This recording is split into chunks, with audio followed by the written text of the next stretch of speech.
Welcome, family, friends, loved ones, enemies, frenemies, wizards, witches, muggles, mudbloods, people of Middle Earth, any other imaginary character or caricature from anything that I haven't mentioned, to another episode of Disguise Coverage, part of the Cover One Sports Network. I'm your host, Anthony Prohaska. Find me on Twitter at pro__ant.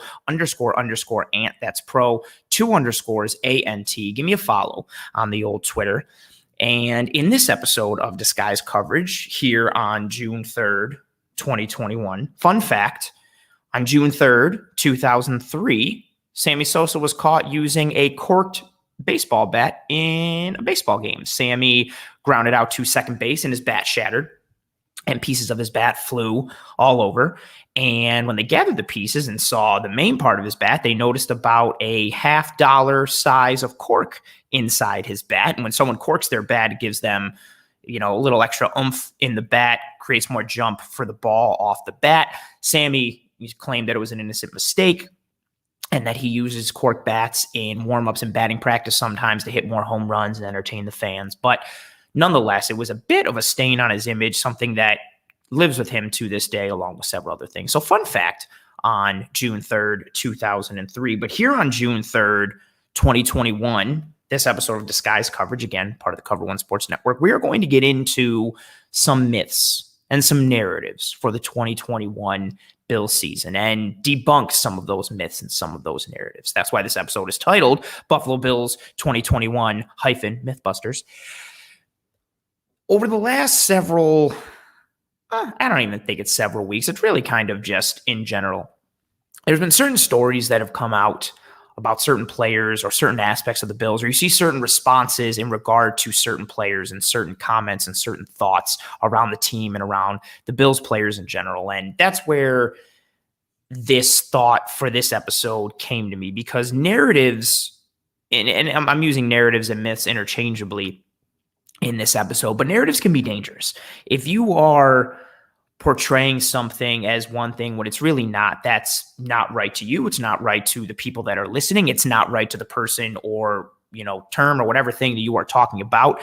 And as we know, perception is reality. And I'm just not a fan of narratives. I'm not a fan of myths. I don't think anybody really is, but especially in something like this, where we're talking about sports and we're talking about people's performances and how they execute on a given day-to-day, game-to-game basis. It's not right to portray certain things in an incorrect light. Now, you can portray things as bad if they're bad, but it's not right to paint things or push things in a certain direction for the sake of your own thoughts or desires or wishes or whims or whatever verbiage, have you in that regard. So that's where the idea for this episode came from. We're going to jump right into it. And the first myth that we're going to break down here is the myth that Tremaine Edmunds, sorry, I stumbled there a little bit, is a bust.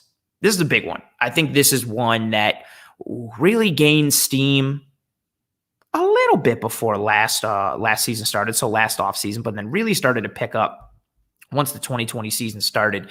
And Rob Quinn over at Cover One did a tremendous article on Tremaine Edmunds talking about how he's poised to bounce back in 2021 after a bit of a down 2020 season. Rob's been doing great work. I plugged another one of his articles last week, not intentionally. It just happens to be that he's writing about some of the stuff that I coincidentally was covering. So go take a look at the Cover One website. Check that out. It's tremendous. Cover One, again, is the best at anything and everything Bills content and breakdown and analysis in NFL football and the Bills just together in general. All those things. Rob does a great job. And he pointed out some very interesting things about Tremaine Edmunds' 2020 and put things even more into perspective that went with some of the thoughts that I had already. So Tremaine Edmunds, as we all know, Bills, young, very young, very, very, very young middle linebacker, somebody who the Bills took in the first round of the draft, the same year they took Josh Allen. They traded back up for Tremaine Edmunds.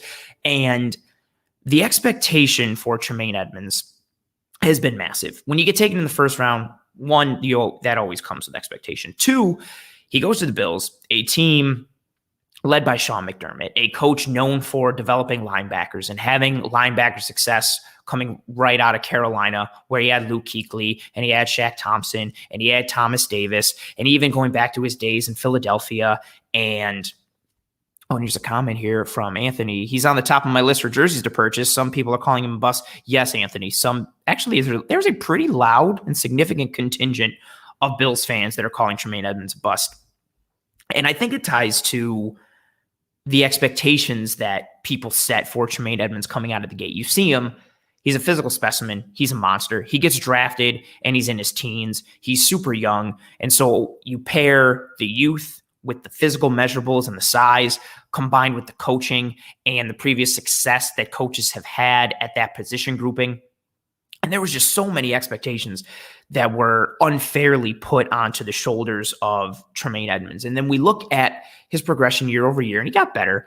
But 2020 was a rough year for Tremaine Edmunds. I myself am included in that group of people that thought he did not play up to snuff last year. He got better as the year went on, as we're going to discuss. But he didn't have a good year, especially for what we had hoped that he would have in 2020. You know, Josh Allen was on the offense, and the thought was, okay, what was Josh Allen going to do in 2020? What kind of jump, what kind of leap was he going to have? And then the defensive side of the ball was Tremaine Edmunds. What kind of jump, what kind of leap was Tremaine Edmunds going to take? And if you're just looking at the raw stats and some of the numbers, in 2020 for Tremaine Edmunds, he had 119 tackles, 4 tackles for loss, 2 sacks, 3 pass deflections in 15 games. He graded out as Pro Football Focus's. I know I'm using Pro Football Focus, and I know a lot of Bills fans, think that's the most awful thing in the history of the universe, but it's a grading system nonetheless to put some things in perspective. Tremaine Edmunds graded out as Pro Football Focus's number 44 overall linebacker in 2020, ranking 22nd in run defense, and his 15 missed tackles were the 9th most at the position, and his 31 stops ranked 36th in the NFL. Also, just for knowledge sake, a stop is classified as a tackle that constitutes a loss for the offense. So it's not just tackles that are for loss of yards. It's all about context as well. So on a first down, if the offense gets 45% of the way to the first down or less, on second down, if the offense gets 60% of the way to a first down or less, and on third and fourth down, if the offense doesn't get a first down. So if you make a tackle in one of those previous scenarios that I just mentioned, that qualifies as a stop. So a down year for Tremaine in 2020. And when you juxtapose that with his year in 2019, according to PFF, where he was their number 30 overall linebacker, ranking 15th in run defense, and he had 49 stops, which were the 8th highest total amongst linebackers, that's a big drop. And, good comment here from Bob coming in. Isn't there rookies older than 49, meaning Tremaine Edmunds? 1,000%. There are legitimate rookies who are coming into the league now who are older than Tremaine Edmunds. I believe Carlos Basham, right offhand, is older than Tremaine Edmunds right now. But nonetheless, yeah, there's a lot of guys who just came into the league right now who are older than Tremaine Edmunds and who don't have the NFL experience under their belt like Tremaine does already. So just going off the numbers, Tremaine had a down year in 2020. And when you start to look and put things together, I think it's easy and low-hanging fruit just to be like, well, he didn't play good and he missed this and he missed that. But he had that shoulder injury coming right out of the gate early in week 2 against Miami that plagued him for a good majority of the year. We saw, after Tremaine Edmunds got that shoulder injury, we saw him literally not reading and reacting as much. And you could see him on plays, almost thinking and processing before he was going to make the play. He wasn't reading and reacting. You could almost hear him through the screen thinking to himself of what he was supposed to do on this play. And I think a lot of that can be attributed to the injury that he suffered. That shoulder injury for anyone, but especially a linebacker who is trying to make tackles, who's trying to take on blockers, shed blockers, get in pass lanes, use his hands in any way, shape, or form. Having a shoulder injury is a problem. So I think he was trying to compensate for that, and it hurt his play. You combine that with Star Lotulelei opting out and there being no true one tech on the Bills' defensive line. That also hurts. And you combine that with Matt Milano, who got injured and was out for a significant period of time. Matt Milano makes Tremaine Edmunds significantly better. Matt Milano is fantastic. He's a disruptor, and Tremaine gets to clean up a lot of what Matt Milano stirs up for him. So there were missing pieces on the roster. And then Tremaine gets hurt. And he didn't have the year that we would have liked him to have had. And you combine that with the rest of the struggles that the Bills defense had, where they were ranked dead last in the NFL in yards before contact with light boxes, which you could attribute to that smaller and less disruptive defensive line. But again, as mentioned, as Tremaine Edmunds started to get healthier and throughout the rest of the year, Yo, Daniel, what up? I appreciate you. Thanks for joining in the chat. As Edmonds got healthier, as the year progressed, his play subsequently elevated as a result. From weeks 9 through 17, Tremaine Edmunds graded out as Pro Football Focus's number 18 overall linebacker, ranking 5th against the run. And we started to see that as he got healthier, his play, shocking, got better. Also, in those times, Matt Milano started to come back. The defense started to put some things together. But we saw that as Tremaine got healthier and some pieces came back, he was a better player, which, again, doesn't sound crazy, but that seems to be a thing that a lot of people are forgetting, or that it's an excuse for Tremaine Edmunds that he's younger, or that he was injured, or that Starr was out, or that Matt Milano was out. And it just seems like, I don't want to say he had the deck stacked against him in 2020, but he had a lot of things go against him in 2020. And as things started to turn the corner a little bit, he started to get better. Now, if you are a person that thought when the Bills drafted Tremaine Edmunds that he was going to be the next Luke Kuechly and he was going to set the world on fire and be the best linebacker in the world 2 years into his NFL career, I think that's where you started to get a little disappointed. And I think that's where the myth and the narrative comes through that he's a bust. I don't think Tremaine Edmunds at all has played to the level that I had hoped he would play to. I think 2021 will be a better year for him, I hope. And I think that, and I believe that. But I think it's too early to call what's going on with Tremaine Edmunds. And everything that I mentioned there so far on Tremaine came from Rob's article up on Cover One, which has a ton of more detail and facts in it and more story and everything up on the Cover One website. So do check that out. You'll be doing yourself a tremendous favor. You're doing yourself a disservice if you don't check out Rob Quinn's article up on Cover One that I pulled some of that data from. But as I mentioned at the end there, weeks 9 through 17, graded as PFF's number 18 overall linebacker, and he was 5th against the run. Started to get healthier, started to get better. And as mentioned in coming through some of the comments here, better D-line play from the defensive tackles would greatly help Edmonds, 1,000%. Got another comment coming through saying a breakout year coming with a healthy defense and Star Latulilae coming back. Also, really great comment again from Daniel. Edmonds is not a bust, but he needs to step up this year. I think that's very fair. He is my number one watch for this year. Last year it was Josh Allen. This year it's going to be Tremaine Edmunds. Oh, and a great comment here from Anthony. The rise of Ray Lewis at the end of his career correlates with the return of strong play from the nose tackle position. That's a big thing. Ray Lewis, one of the best linebackers, if not the best linebacker of all time. He had guys like Tony Siragusa playing in front of him, Sam Adams playing in front of him.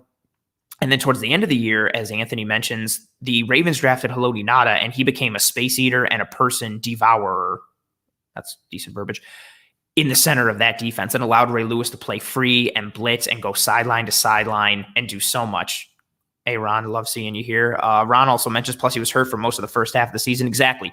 And Ron, I mentioned, I don't know if you just joined in, that, you know, for the back half of the year, weeks 9 through 17, Edmonds was rated as a top 20 linebacker. He was 5th against the run. And even if you're not looking at those aspects, if you're just, what's up, Ron? I appreciate you.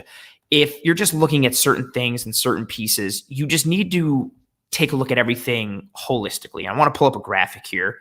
For those of you listening on one of the podcasting platforms, pulled up a graphic here showing the average depth of tackle by linebackers in 2020. And this is something I wanted to show right off the bat. So if you see right here in the middle, that's where we've got Tremaine Edmunds and we've got Matt Milano making tackles roughly 2.6 yards on run plays, minimum of 60 tackles. And if you look there, middle of the pack, not tremendous, but when you add in the things of not having a true one tech and both of them being injured, both of them not playing together for a while, they're really in good company and they're not crazy off pace from guys for the top. I mean, I know Devin White and Levante David had phenomenal years last year, but they're not making tackles super far past the line of scrimmage. They're making tackles that are relatively close, 2.6 yards, and they're in good company, especially, again, I know I'm talking about Edmonds and Milano, but really just focusing on Edmonds here. This is a really fun stat to show depth of tackle. A lot of people want to talk about, oh my goodness, he had such a terrible year and he was always getting beat and he was making tackles way downfield, and that's not really the case when you look at the average depth of tackle that he had last year. Also, another fun fact that I want to bring up for Tremaine Edmunds is his missed tackle rate, which isn't the best, but when you start to look at things and you start to break it down, he's he's better than what people think. I pulled up the other graphic there on runs. I'm starting to go through that now. And, actually, I want to go through some of the comments. This is starting to go up a little. Jeff here. I'm not concerned about Edmonds at all. He's a physical freak. That's fair. And, I'm starting to get some more cap comments here. With the cap space we cleared from Diggs, I'd love to see us sign K1 short. Makes sense to me. Big Kai coming from the Panthers. Well, one, he's a Panther. So, insert joke there about Panthers coming through. And K1 Short would definitely clear up one tech and clean up those linebackers. That's a big thing for Tremaine. I think, and at this point, it's been talked about so much here, but the idea of Star Latulele and how he doesn't maybe do the sexy things, and he's not the guy that everybody was always pointing to and talking about, but all of a sudden, we saw the play in the defense last year, and all of a sudden everybody was like, man, we missed Star. Now, hopefully he can return to form, and that opens up the world for Tremaine Edmunds and Matt Milano as well. And this is a good comment here. Imagine if Tremaine Edmunds had Vita Vea in front of him.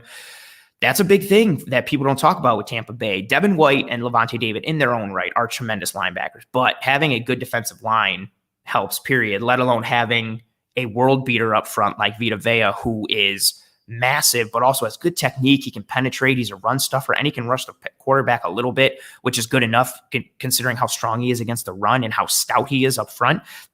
Yeah, if Tremaine had somebody like that up front, that would be awesome for him. Let alone not having someone that good, let alone not having anyone for that position. Last year, we had Ed Oliver wearing that one tech hat along with Butler and Quentin Jefferson and guys just who weren't built for that role. Harrison Phillips was coming off injury. He wasn't ready. Justin Zimmer is tremendously undersized, although he gives his all and does actually really well considering what he was projected to be. Great comment here coming from Rod. Edmonds is still a baby. Yeah, he is 1,000% still a baby, but in a good way.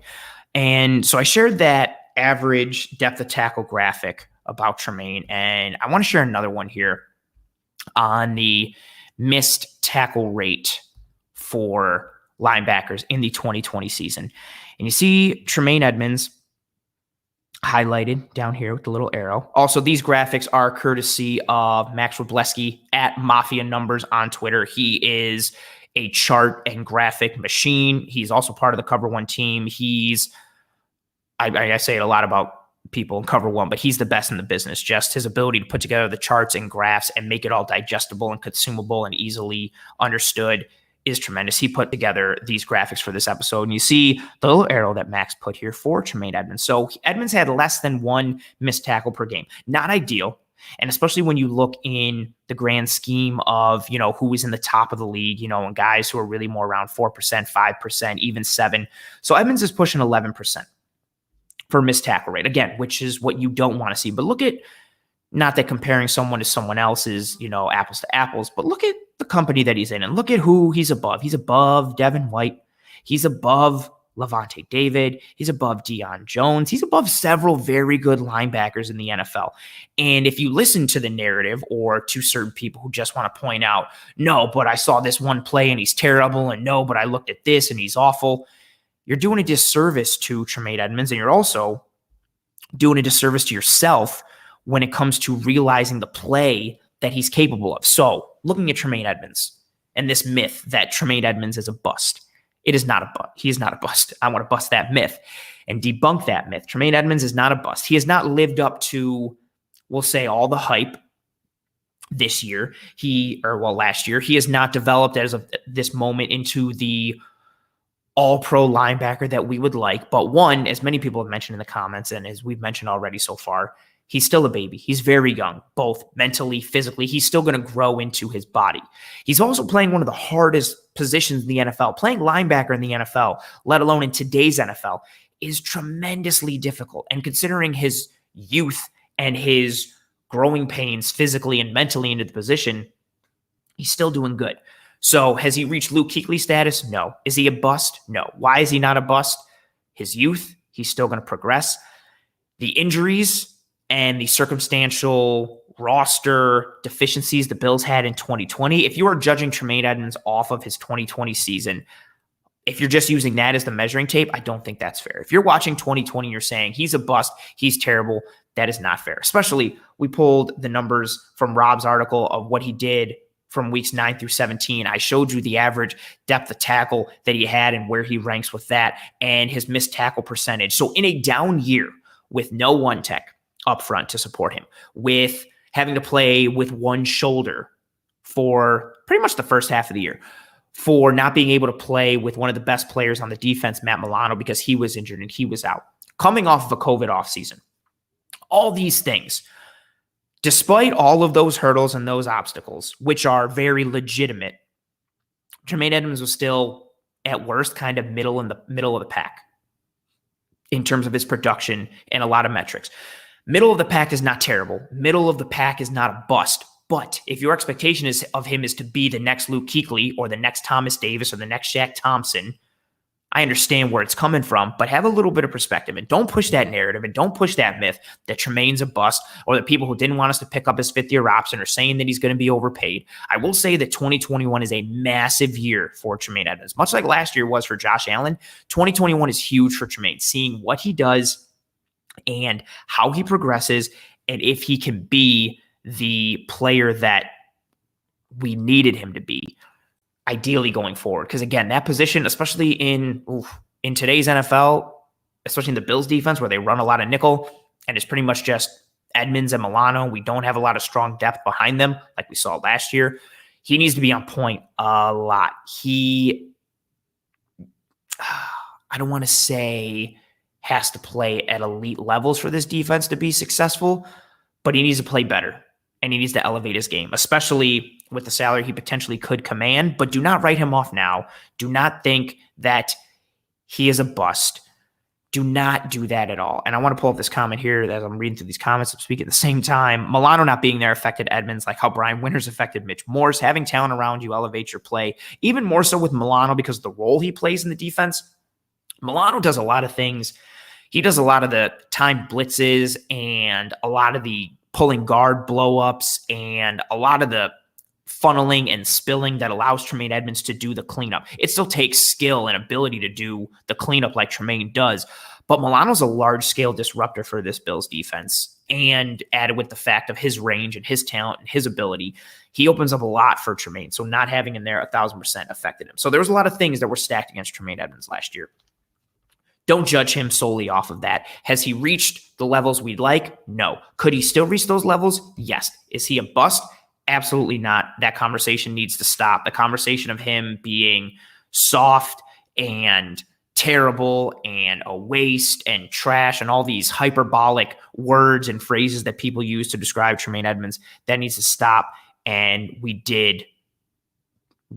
need to calm down. I say did because I started to read Daniel's comment. If Edmonds did play at an elite level, it would elevate the whole defense big time. 1,000%, Daniel. If we get elite play from Tremaine Edmonds, if we can get elite play from at least one person at each of the three levels, we've already got it from Trey in the back end at corner. And honestly, we get it a decent amount from Micah Hyde and Jordan Poyer. If we can get elite play from Tremaine Edmonds and potentially Ed Oliver, or maybe AJ Epinesa or someone on that defensive line, or maybe Gregory Rousseau in the coming years, something like that, maybe even Basham. If you can get elite play at three or at least two of the aspects of a defense, look at what Kansas City does. They have a good defense, but they get elite play from Chris Jones and they get elite play from Tyrann Mathieu. Tremendous. So they get elite play up front and they get elite play in the back end. If you can get that at least two spots, especially with the level that Trey plays at, and especially combining that with Hyde and Poyer, who are one of the best safety tandems in the league, 1,000%. If Tremaine steps his game up, this is a defense that everyone has to watch out for. The next myth that we're going to talk about, this one's been a little contentious recently on the old social media. So the myth here is that everyone is against the Buffalo Bills. Forgive me here as I dab my eyes. I mentioned this last week. Allergies are destroying me here. I want to pull this comment up for Rich. Appreciate you, Rich. Great analysis of Tremaine's play. Thank you very much, Rich. Appreciate you. One more comment. This is a good one. Edmonds is also the leader of this defense. The defense sees him as that leader. It's important to have those, especially in the locker room. Good call there. So this myth, as I mentioned, the myth is that everyone is against the Buffalo Bills. When I had Bruce Nolan from the Bruce Exclusive on to talk about the schedule release several weeks ago. He mentioned it in talking about how fans react to the lack of primetime football games. And we spoke about that and broke that down a little bit, how the slightest thing like not having enough primetime games or not having the most primetime games in the league, everyone sees that as a slight. And, oh my God, the disrespect, it's terrible, it's terrible, it's terrible, it's terrible, all those things. Everybody's against us, they hate us, yada, yada. The example I want to use recently, it's a comment that was made by a certain analyst. I'm not going to name him by name on this just because I don't want to stir the pot anymore. But there were some comments made about Josh Allen and his arrogance and his arm arrogance. And it set off Bills Mafia and Twitter and social media in general, just people going at this guy. How dare you? You know, you're wrong. This is bad. This is terrible. You're awful. You don't know anything, yada, yada. So I want to break some things down with that in that regard. So I'm going to talk about Josh Allen a little bit and also tie it into this myth of everybody being against the Buffalo Bills. So the comments in regards to Josh Allen, there was a question asked of this analyst. Would you rather have, Dak Prescott or Josh Allen? And his comments regarding Josh Allen were, quote, I'd like to see what the year over year looks like for him. And I think that with Allen's talent and his recent success is, and you already saw this last year, is going to come arrogance. That arrogance is going to invite bad plays. Once you take a step back, because inevitably you do, how you respond to that is important. If you go back to, I can make every throw in the entire world and will continue to try, you're going to invite bad flights. You're going to invite some chaos. That's where Allen lives. As much as I love that, I'd much rather have a quarterback who's all about consistency, which is Dak. So needless to say, this analyst picked Dak Prescott over Josh Allen. I think that last comment is what got people, the fact that he chose Dak Prescott and the why. I think we're at a point now with the Bills fan base, with the success the Bills had in 2020 and how Josh Allen spearheaded that success and how we've been so quarterback starved and quarterback hungry for so long that anything that comes up with Josh Allen, everybody is immediately ready to grab torches and pitchforks and attack whoever said it. I think most people are fine with saying Patrick Mahomes is better than Josh Allen. But other than that, if there is any negativity attributed to Josh Allen or anybody that's bumped ahead of Josh Allen, it's torches and pitchforks. And I see these comments from this analyst. And, what was talked about after he made those comments is when he was saying arrogance, he was talking more about arm arrogance from the perspective of you've got a great arm, you've got a cannon, you think you can make any type of throw, a la, the Brett Favre aspect where that window's super small. It doesn't have a high percentage of completion, a chance of getting a completion. I probably should make this throw. I got a cannon. I can make any throw in the world. I'm going to try. I'm going to do it. That was the thought of where it came from. And if that's the thought, the arm arrogance aspect, I mentioned a tweet about it. I see the comment from Daniel in the chat. That's very funny. I mentioned it from the aspect of, and there's the comment from Ron there. Does Mahomes have arm arrogance? I put a tweet out regarding this in terms of, the same thing that was talked about Allen and how it was, skewed as a negative in this instance. The same thing for Mahomes, as Ron mentioned, it seems to be more of a positive and was put more into a positive light. And I will give to that and admit that. But I think we need to get to a point where we're not so, and it's hard, where we're not so sensitive to any negative that is towards the Buffalo Bills. Everybody is not against the Bills. Everybody does not hate us. I love the idea of everybody being against us. I like bulletin board material as much as the next guy. I want people to come out and be like, no, Allen sucks. The Bills suck. They're terrible. I want that, and as Taylor said, appreciate you having here, Taylor. I love you, Taylor.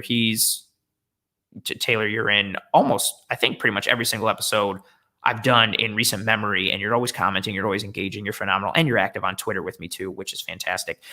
Taylor says, this whole team has a chip on its shoulder, and so does this fan base. Keep being against us. We thrive on it. Buffalo versus everyone. And see, I agree. I 1,000% agree. But I think because we have that chip on our shoulder as a fan base, because we've gone through so much, and because we want everyone against us, and we want Buffalo versus everyone, and all those, cool phrases and catchphrases and T-shirts that are printed, and we're getting more of those comments going through. Because we want that and invite that and feel that way, I think it's possible for us to warp things that are said and fill in the blanks and fit our own narrative with pieces of information that come through. I don't agree with some of these comments that came from this analyst, but I will say if he is talking about the arm arrogance aspect, and as Daniel mentions here, where does confidence end and arrogance begin? We're going to talk about that in a minute. Great question. We've talked about it jokingly and referred to it as sugar high Josh Allen. You saw it all throughout the end of 2020. How many people talked about going into the playoffs, Bills fans and Bills analysts, we just don't need to see sugar high Josh Allen. We don't want to see sugar high Josh Allen. And that's the Josh Allen who tries to play hero ball. That's another phrase, hero ball, sugar high, all these things. That fits into that arm arrogance aspect. And a really good comment here, Mahomes has arm arrogance in my opinion, but he backs it up almost every time on the field. That's a very good point. We know that Josh Allen has some games and some aspect to his game where I don't think he, as one of these quotes said, lives, where he invites chaos and that's where Allen lives. I think he's progressed past that to a significant degree, but that's still in him for a bit. He's still got that hero ball aspect. He's still got that sugar high Josh Allen ability. So if we're talking about the arm arrogance thing, I think it's very legitimate. If we're talking about arrogance as a person, which is what a lot of people saw and heard when they heard these comments or they read these comments, especially when you take off the little snippets where you just see, quote unquote, that arrogance is going to invite bad plays. Once you take a step back, because inevitably you do, how you respond to that is important. I see Josh Allen, and we all know, where he comes from and how hard of a worker he is and so on and so forth. So we hear like, are you going to call my QB arrogant? You're going to call this hardworking, blue-collar, salt-of-the-earth guy who's the leader of this team and a grinder and a dog, you're going to call him arrogant, or you're going to insinuate that he's going to take a step back and he won't be able to handle that adversity, so on and so forth. I disagree with if we're talking about arrogant from a personality perspective. But from an analyst perspective, I think it's fair for people to still question Josh Allen. I don't think Josh Allen's going to see a big regression this upcoming year. And I would still take Josh Allen over Dak Prescott. But I think if you're looking at Josh Allen from an outside perspective, especially for the people who don't like him or didn't like him and want to push their narratives that they're right about him as a prospect and so on and so forth, or who have their other ulterior motives, whatever. Even if you don't have that, I think it's fair to still question Josh Allen. He had a year in 2020 that not many people predicted. I'll even speak for myself, as I always do on the show. I thought Allen would step up in 2020. Did I think he was going to get MVP votes? Nope. Did I think he was going to be the highest scoring player in all of fantasy football? Nope. I don't think a lot of people did. And if you did, that's awesome. Bully for you. Hooray for you. But he had a jump from 2019 to 2020 that was astronomical, to the point where that was the article that came out when he came out. If Josh Allen succeeds, he and the Bills will have, outsmarted math itself. All the analytics and even just people who didn't use the analytics and were just talent evaluators, they recognized the huge gap there was between Josh Allen's floor and what his ceiling was. And what he did in 2019 was good, but it didn't track and trend to show that, well, this guy's going to be an MVP candidate the next year. And to be honest, if Aaron Rodgers doesn't throw a gajillion touchdowns, and if the Packers aren't using Aaron Rodgers' arm as their goal line offense and he's throwing for ridiculous amounts of TDs, Josh Allen, I think, has at worst a 50-50 shot of winning the MVP last year. And a really great comment here. I was hoping Allen would be a top 10 QB. He ended up as a top 3. That's the thought right there. He had a jump last year, again, that was ridiculous in a positive way. So I think it's fair to see somebody who only has 1 year of elite production so far, granted it's early in his career, and who had a lot of question marks in his game. I think it's fair for people to still question him and think, well, I wonder if he regresses. Well, I wonder if he takes the foot off the gas somehow, or there's some kind of deficiency in his game. I don't think he will, but I don't think that's the worry or the thought in Bills fans' minds. I think the thought is, I can't believe you didn't say something amazing about our quarterback and amazing about our team. How dare you? How could you? We see how many people get upset with, again, the schedule. that came out. I can't believe the Bills don't have the most primetime games. What a slap in the face. I can't believe they have primetime games, but they're not home primetime games. What a slap in the face again. I'm tired of being slapped in the face. We need to pump the brakes a little bit on all of that. Not everybody is against the Bills. Not everybody hates the Bills. And also, again, if you're looking at it objectively, the Bills are good now, knock on wood. I'm not superstitious, but I am a little stitious. But to the majority of the sports world, the Bills have been completely irrelevant since the Music City Miracle. And the only time they have been relevant is in like a laugh out loud Bills type of way. So to the national media and fans of football outside of Buffalo, the Bills really haven't existed for a long time. So out of nowhere, they splash onto the scene in 2020, especially Josh Allen splashes onto the scene in 2020 with an outrageous year.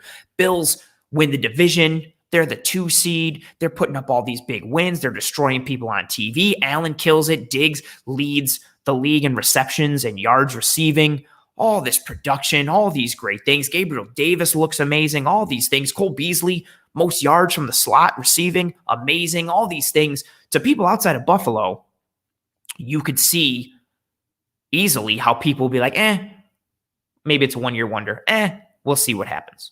Because that's just how people think. People don't really look at us as an established thing yet. Maybe that starts to change.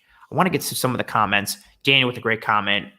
Read Josh 2020. I have never seen a player improve that much in 1 year. Yeah, man, it was monstrous. Going back to the comment earlier, I was just hoping, he would take a leap into being a solid top 10 QB. I thought going into the year, he was around like 15-ish. I would have been fine, give or take 2 or 3 spots, but I just wanted him to solidify himself as a top 10 guy, and he solidified himself easy as a top 5. If you want to say he's top 3, I'm fine with it. If you want to say he's top 5 and he's 5th, I'm fine with it. Either way, at the end of the day, we have a franchise guy, knock on wood, and he seems to be very, very legitimate. And comment here from G Seals, the scary thing is he still has room to improve. That's also a big thing too. He still hasn't hit his ceiling. There is still more improvement. Comment here. Oh, what's up, Robbie? Robbie from Let's Talk 716 Sports. Anthony, do you think Josh Allen will be better this season from last? Yes, I do. As the comment from Bills Mafia STF comes through, in my opinion, Josh has no ceiling. You know what? I won't debate you on that one. That's fair. I do think Josh Allen will be better this season from last. And the reason I think that is because each year, from his rookie year all the way through 2020, he's gotten better each year. He's pinpointed something in the offseason, and he's worked at it, and he's improved, and he's gotten better. If we just go from 2019 to 2020, last offseason, he worked on his deep ball. He worked on his mechanics from the platform he throws from to the arm angle and shoulder angle that he throws the ball with. He made it a concerted effort to fix those things, and he did in a big way.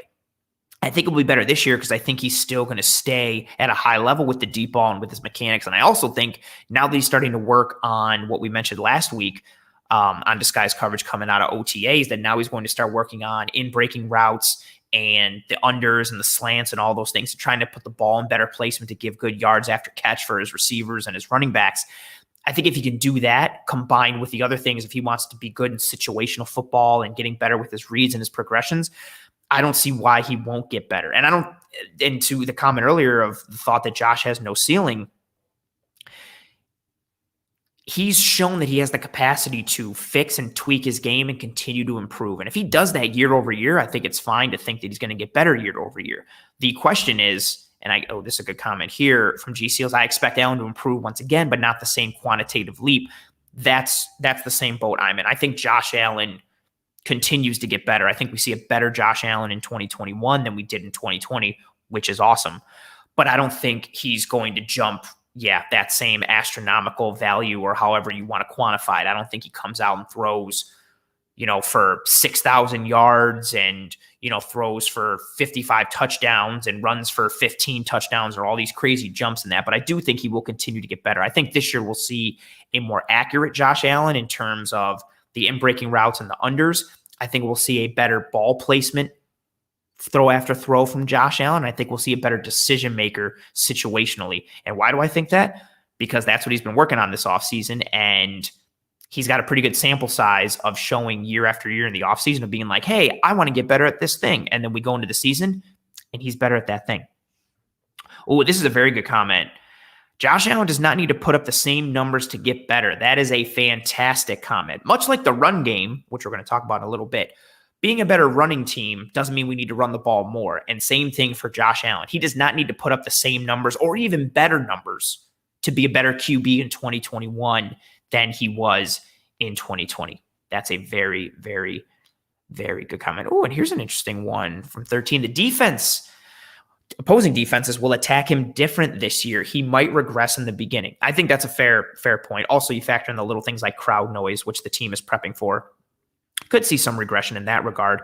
But I think that's why it's so encouraging to see what he's working on in his game this year, because what he's working on this offseason is what he was bad at last year. So if teams want to combat him this year by trying to play those looks that gave him problems with the deep ball, okay, he's going to hit more of the unders. He's going to hit more of the slants. He's going to hit more of the intermediate in-breaking routes.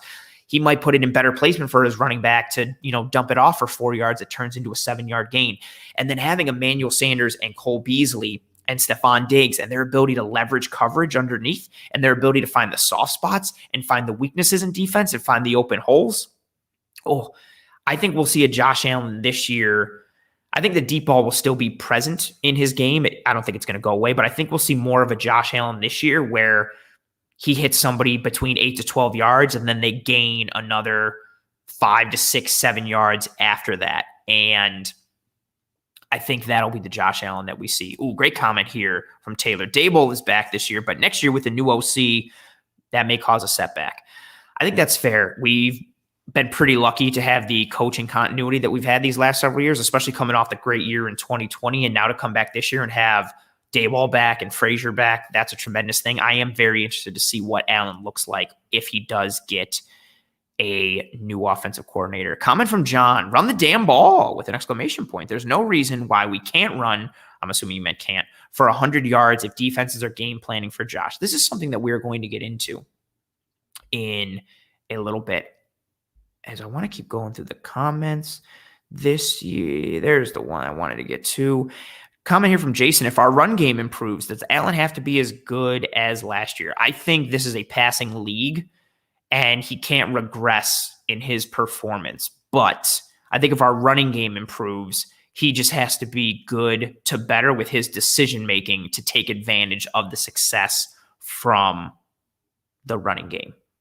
I think that's what it is. And again, if our running game improves, that tremendously helps Allen.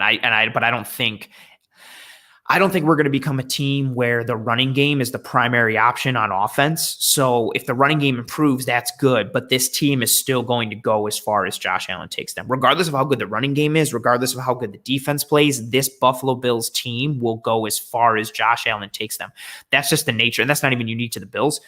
That's the nature of NFL football today. It's an offensive-driven league. It's a quarterback-driven league. The only way you're not winning, or the only way you're winning with a non-elite QB, is if you surround that QB with elite talent at a multitude of positions. In order to do that, you really have to hit on draft picks, free agent signings. You have to time everything up right where you have enough cap space and development. A lot of moving parts have to align in order to be elite without an elite quarterback. So if the run game improves, that definitely helps.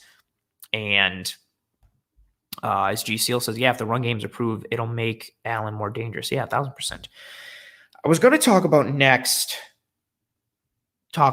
next about grammar tonight. It's really hitting me hard on this one. I was going to talk about Levi Wallace, but since we're talking about the offense, since we're talking about the run game, we're going to talk about the running game. And the myth that we're going to bust here on this episode of Disguised Coverage is the myth that you're able to pin the run game struggles on one person or one unit. I've seen a lot of comments and thoughts throughout the Twitterverse, throughout the offseason of, oh, well, the run game sucked because the offensive line. Oh, well, the run game sucked because Devin Singletary and Zach Moss. Oh, well, the run game sucked because Daboll doesn't call the right run plays. Pinning the struggles of the running game on any one person / unit are it's distracting me. Let's talk about Singletary's pecs. Yeah, he seems to be hitting the weights really hard this offseason. And, shout out to him for, having a strong upper body game this offseason. I'm going to take a sip of water here. The struggles of the run game for the Bills in 2020 cannot be pinned on one person or one unit. That is a myth, to blame it on one person. If you want to blame it solely on the line, false. If you want to blame it on the running backs, false. If you want to blame it on the play calling, false. It's a little bit of everything. I've referenced this before in several episodes, but Eric Turner and I, Eric Turner, the godfather of Cover One, we did a breakdown of the glaring run game issues back in February. That episode is up on the Cover One channel, and I suggest you take a look at it. It is tremendously valuable. Granted, I'm probably a little biased, but there was a lot of misses from everyone. The offensive line was bad in execution. When they would execute, the running backs missed lanes and missed open holes. You had injuries up front. Cody Ford goes down. Feliciano was banged up. We're playing with subpar guard play, although I think Ike Bodker was a lot better than people want to give him credit for. You had Deion Dawkins and Darrell Williams who were pillars at the tackle position, but interior, we had some issues. I like this comment coming here through. Zach Moss is going to take the starting job at some point, sleeper on the team. That's very interesting.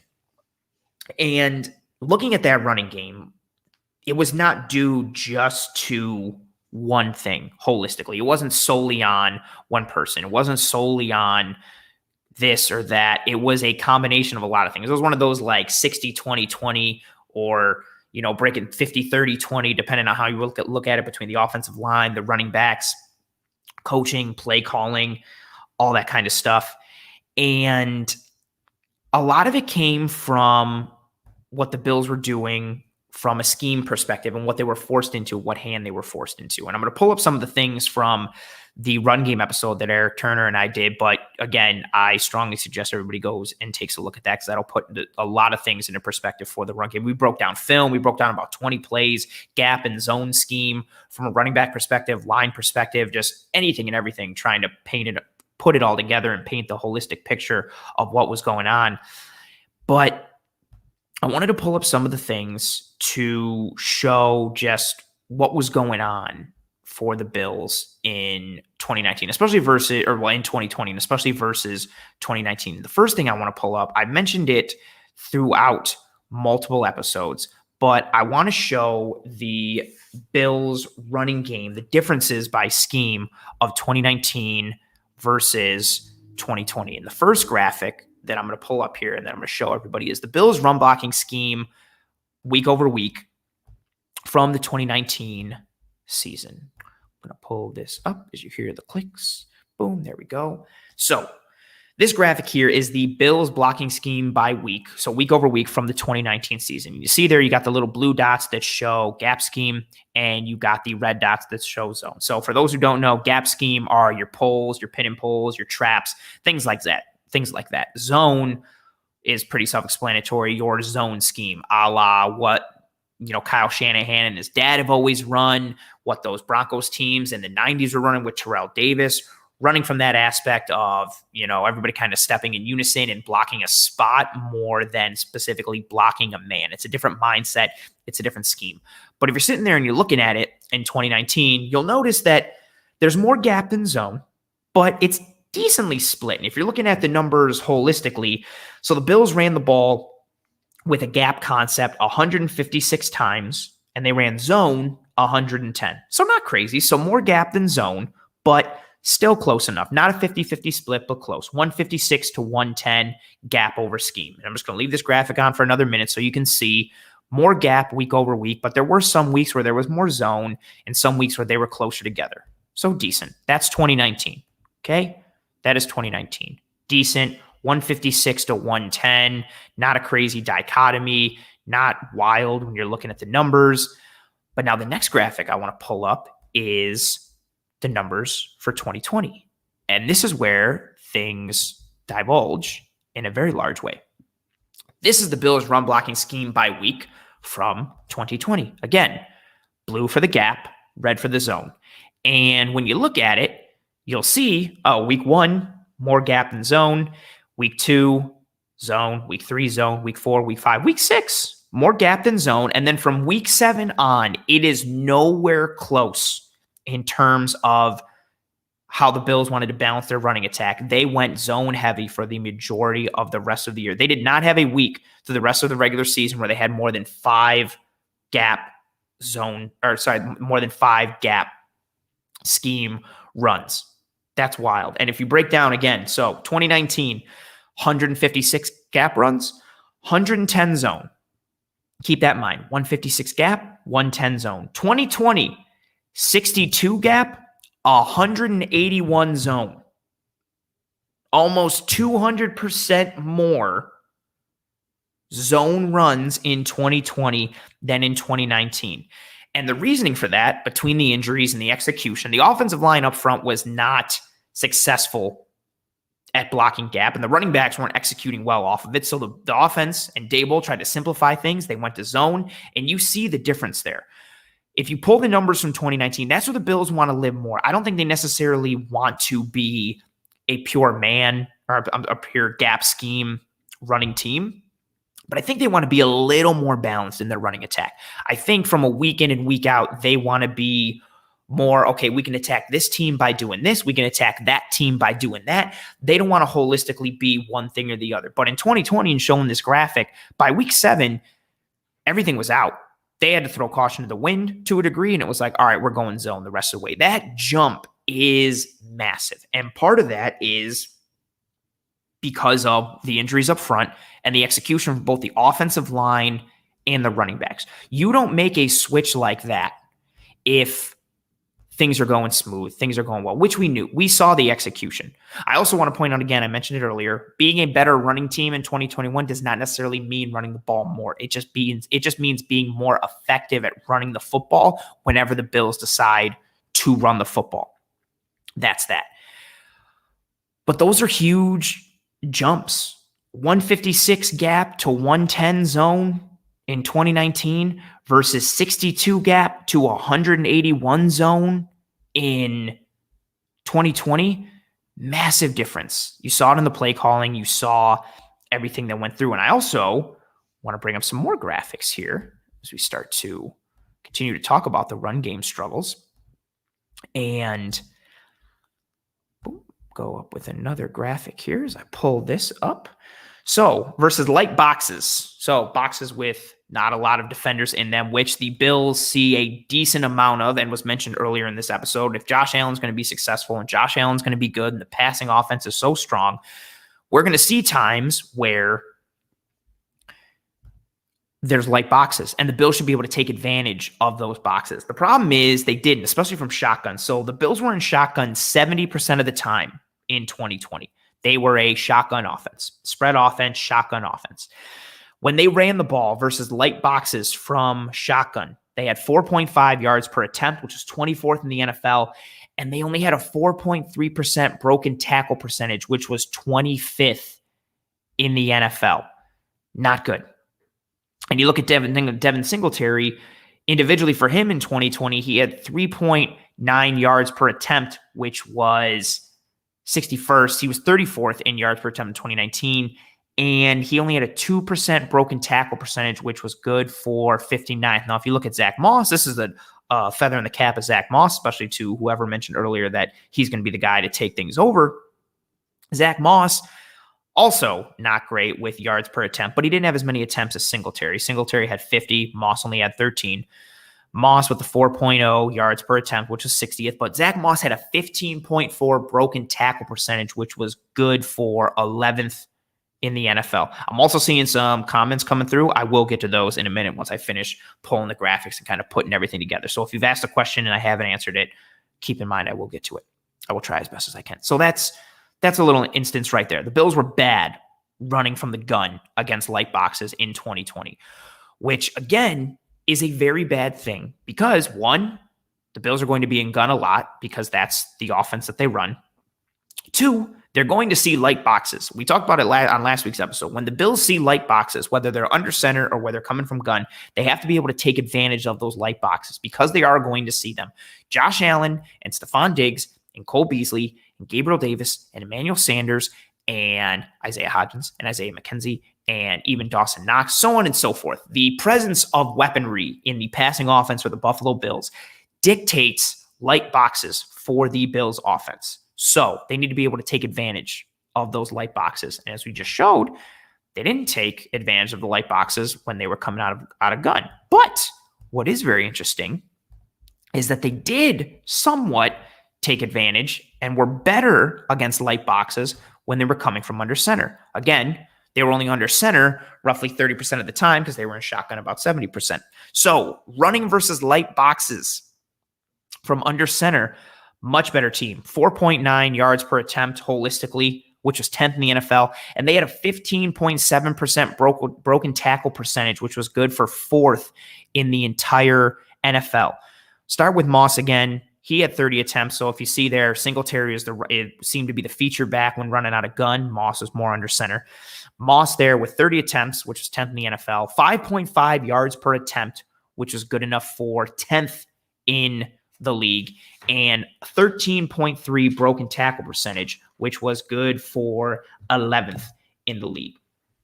And again, to compare that for Zach Moss, so when looking at, because I'm not going to pull that graphic I just pulled up, but to compare it, so when the Bills were in gun, Zach Moss had a 15.4 broken tackle percentage, which was good enough for 11th, and then he has a 13.3 broken tackle percentage when coming from under center. So pretty consistent for Zach Moss. He's breaking tackles regardless, which we know is a strength of his. He's more of a bowling ball. He's got good low pad level, good strength. Singletary breaks tackles as well, but Moss has more of a downhill aspect to him. So strong for him. And we saw Zach Moss, when running from gun, he only had 4.0 yards per attempt versus under center, 5.5 yards per attempt, which is very interesting. But Devin Singletary is more of the bigger change here. So here you see 4.1 yards per attempt, which is good for 30th in the NFL. And in 2019, he had 6.5 yards per attempt, which is good for 5th in the NFL in 2019. Devin Singletary had one of the best yards per carry in the entire NFL in 2019. That's why people were so high on him going into 2020. But this is an interesting one from the yards per carry aspect. So a little more, 4.1 yards, which is more than the 3.9 he averaged when running from shotgun. But it's crazy to see, 4.1 yards per attempt from under center in 2020 versus 6.5 yards per attempt in 2019. But the broken tackle percentage is even bigger. Granted, Devin Singletary running from gun, he had 50 attempts, which was 8th in the NFL, and he only has 20 here when running from under center. But look at the broken tackle percentage. He had a 22% broken tackle percentage, which was good for 5th in the entire NFL. And to call back the previous graphic I just showed when talking about running from shotgun, Singletary only had a 2% broken tackle percentage, which was 59th in the NFL. So from 2 to 22. Granted, the sample size is different. It's 30 less attempts, but a massive difference in the broken tackle percentage from Devin Singletary, and a massive difference in the type of game and effectiveness that he had.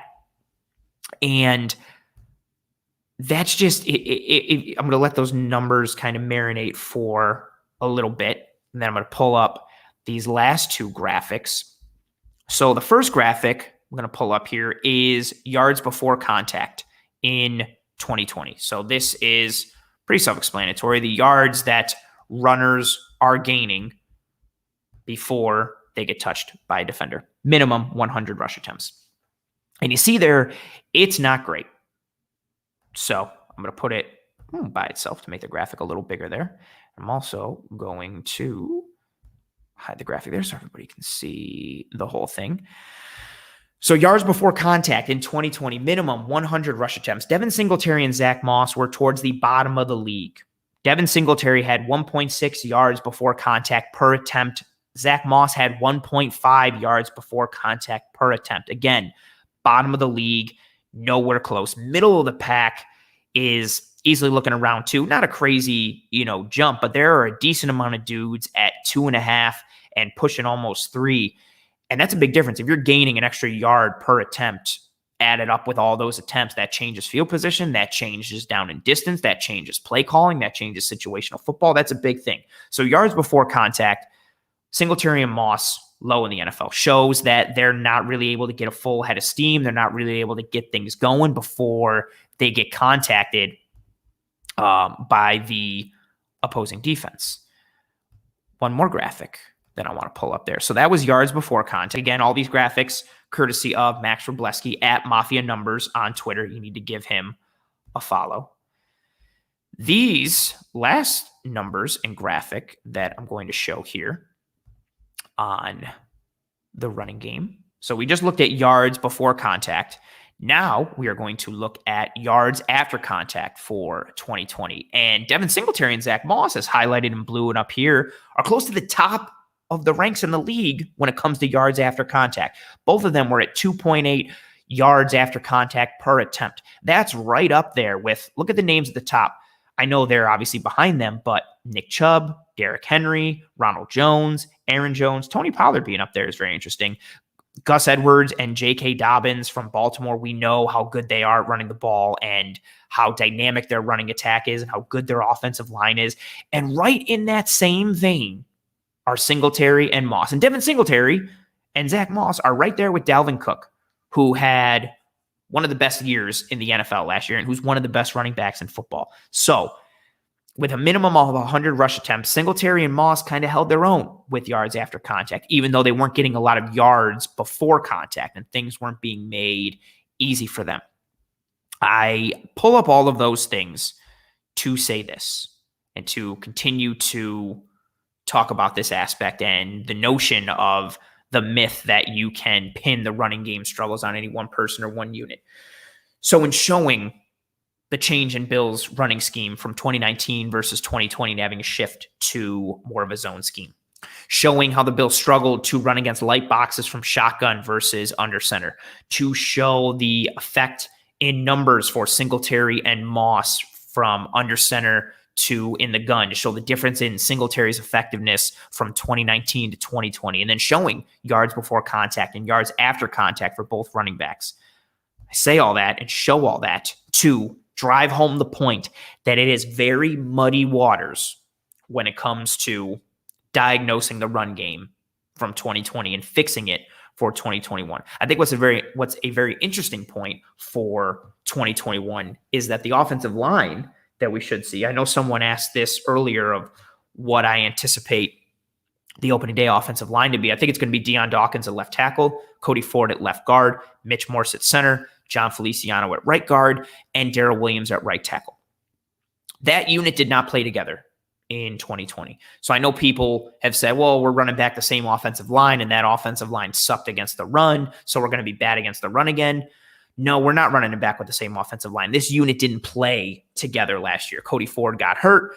By the time Feliciano came back, Ford was done. When Ford was playing, Feliciano was out. We haven't seen this line play together. Also, Cody Ford is a better left guard than he is a right guard. That may seem ridiculous to some, saying a guard's a guard. It's the same thing. It's not.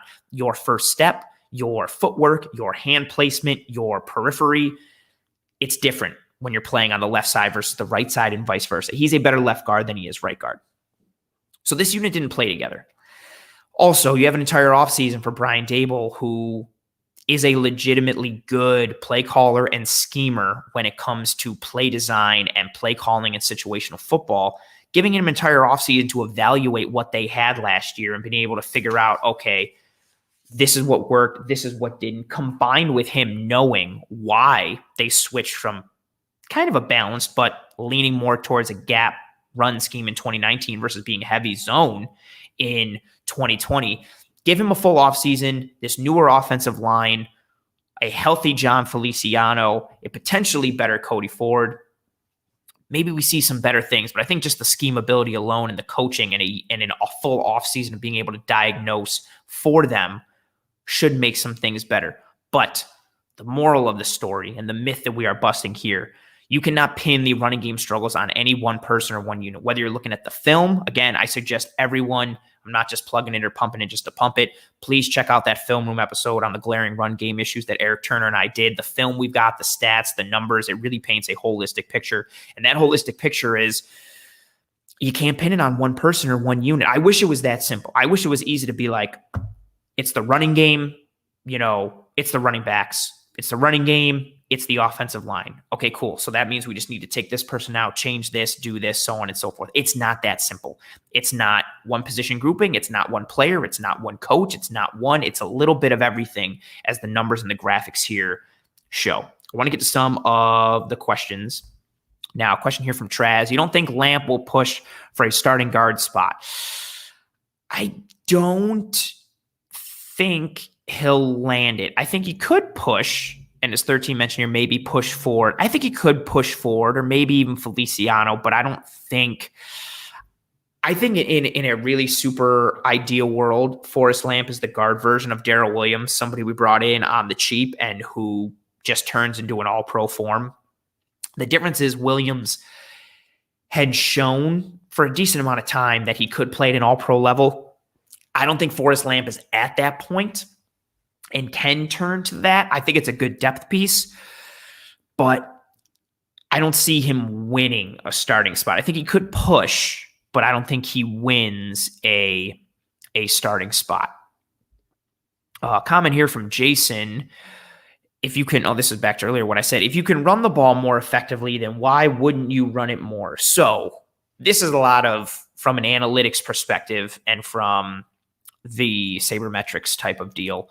It is more efficient and there's a higher expected points per play aspect when you are passing the ball versus running it, especially on early downs. The numbers and the metrics just show passing the ball leads to more points, more efficiency than running the ball does. Also, in today's NFL, where you can't hit the quarterback, you can't touch a receiver, you can't look at a receiver wrong, you can't breathe on him too hard. The rules of today's NFL favor the passing game and favor offenses that can pass the football. Even just the aspect of, chuck it up downfield, because if the corner maybe gets too close to the receiver, they're going to throw a flag for pass interference, illegal contact, holding.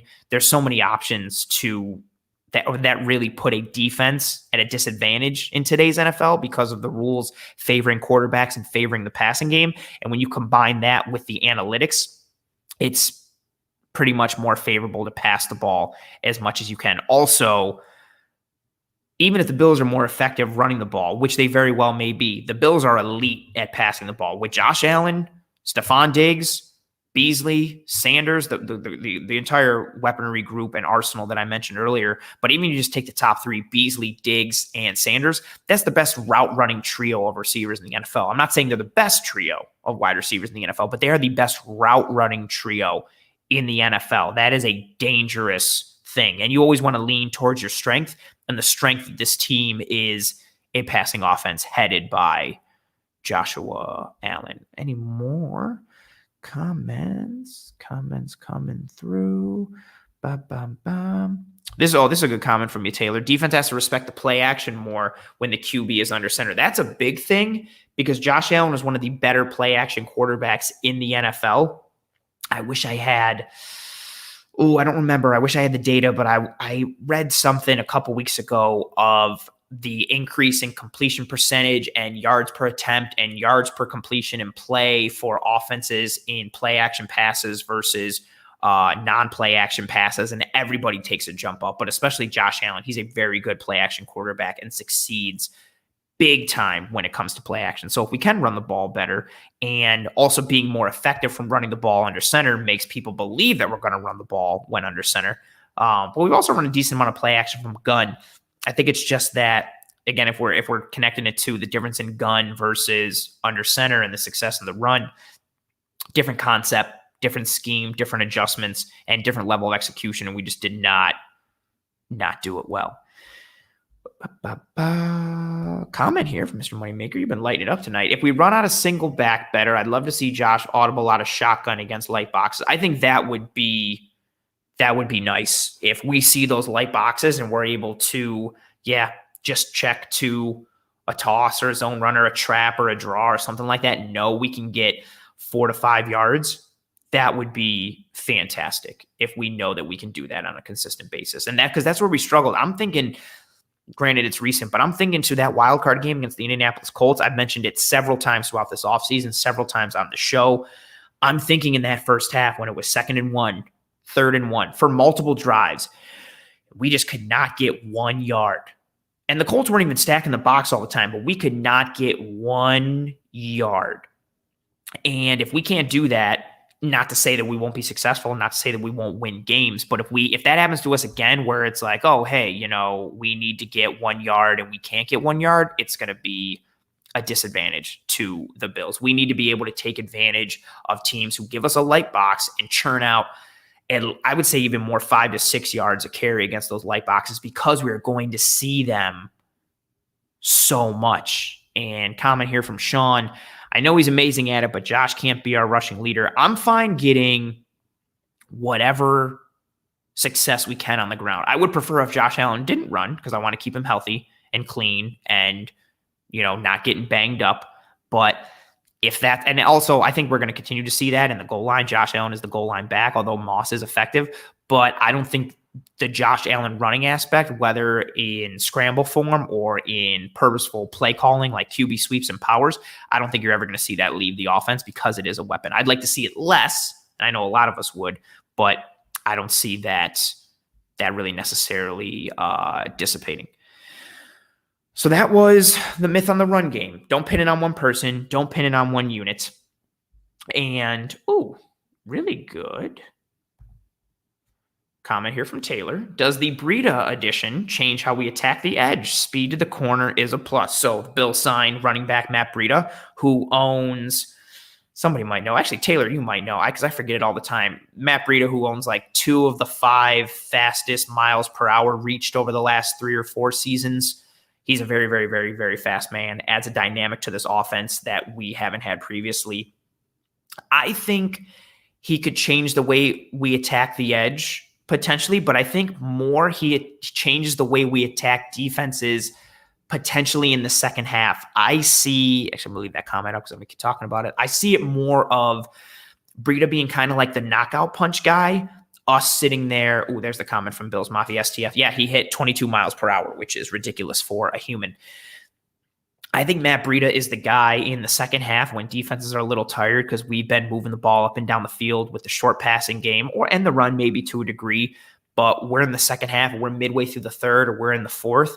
I see Matt Breida being that guy who, maybe we run an outside zone with Breida, or we get a trap or a draw up the middle and he gets a little crease and he turns a 6-yard gain into maybe a 30-yard gain or a potential house call. I think he does change the way we attack defenses in general, just because of that dynamic. I don't think he's an amazing receiver. I think he's better than people maybe give him credit for. But I think he definitely adds a dynamic that we don't have. Also, in regards to how we attack the edge, especially from an outside zone perspective, Zach Moss is very good in zone runs, and he's better reading it on the inside and cutting back than he is the outside. But we do a decent job attacking that. But I think the addition of Breida is one that I'm really excited for. I wanted a back of that dynamic added this offseason. The Bills did it. He's super fast. 22 miles per hour is absolutely ridiculous, and it's going to be awesome. Comment here. How's the catching and route running ability of the backs? Not terrible, but not great. I don't think anybody's going to look at Singletary, Moss, and Breida and think they are the best route running backfield in the NFL. I also don't think they're going to be the worst. I think they're serviceable. I don't think they're, Devin Singletary's drop in the AFC Championship game aside, I don't think they're a group that is deficient in route running or catching, but I don't think they're amazing. But I think they're serviceable, good enough to get the job done, but I don't think they're going to set the world on fire. Comment here from Traz. Heard Devin Singletary went to a speed camp. Any chance he could have the potential to be able to run the edge? You can get to the edge in a variety of ways, whether the running back just has speed or if you're scheming it up better, you're blocking better, potentially. Maybe he did go to a speed camp. Maybe he did get significantly or progressively faster. That is a potential. I don't know that he's going to suddenly get fast enough to the point where he's all of a sudden hitting that corner and hitting that edge and making house calls. I don't think he's ever going to be. I think he's got burst, but I think it's more short yardage burst. I think he's the guy who can turn a 5-yard gain into a 12-yard gain, but he's not the 5-yard gain into a home run. I don't think he's ever going to be that guy. But if he got faster, I'll take it based on what he can do. Comment from Bills Mafia STF. If we run zone as much as we did last year, is it safe to say Breida gets more touches than we think? I think if we run more zone than like we did last year, I think that means Zach Moss is the number 1, and I think that means Breida is the number 2. So I guess that would mean more touches for Breida. But if we're more of a zone running team, I don't think Breida out touches Zach Moss. I think Moss would be the number one because he's a good pass blocker. He's responsible in that regard. So I think he would be the number one and just have the opportunity to get more touches, at least more snaps. I think Moss would see more snaps than Breida. I guess if we're looking exclusively at touches, maybe he gets close. But if we're a zone running team, I think it's Moss is the number one and then Breida is the number two. And that's the comment here. Bills Mafia, good follow from earlier. How much faster can someone get, though? I don't think it's possible to get significantly faster. Yeah, I don't think Devin Singletary is suddenly going to become like a 4.4 40 guy. But he could have gotten better. He could have done some things with his stride and worked on his fast twitch and burst. But yeah, it's going to be tough to get better. What about Williams and Wade? I like Antonio Williams, and I like the story of Christian Wade. I don't think they're going to be good enough to crack the top three. I think if Antonio Williams or Christian Wade beats out either Breida, Moss, or Singletary in some regard, that means either Breida, Moss, or Singletary had a horrible camp, or Antonio Williams or Christian Wade just set the world on fire in some way, shape, or form. And I guess that potentially could happen, but I see the potential of that being lower than us going into this season knowing what our top three running backs are going to look like. Last myth that I want to bust here, Levi Wallace, and that he's a bad corner number two or that he's deficient. I myself, for the regular viewers, listeners of this show, know that I've been banging the drum hardcore for for an upgrade at CB2 this offseason. I wanted Greg Newsome in the draft. I wanted Asante Samuel Jr. in the draft. I wanted Ifeatu Melifonwu. I wanted Trill Williams. I wanted William Jackson in free agency. I still want Steven Nelson. I'd take Richard Sherman. I want the scheme versatility aspect to change a bit in the secondary. I want to be able to run more man and run different looks and not have to have a safety cover over the top for our corner number two. But within that, I'm still comfortable with Levi Wallace and Dane Jackson being the corner number two option. And Dane Jackson recently has been getting a lot of positive buzz and press for his performance in OTAs. There's an article up on Cover One, ironically, about the success of Dane Jackson so far, which you should go check out immediately after this podcast is done. But Dane Jackson's been doing good, and people talked about CB2, and I think Levi Wallace is a bit of the forgotten man. And he doesn't do anything flashy. He's not the sexiest guy. He just has good arm length. He's responsible, but he's better than people think.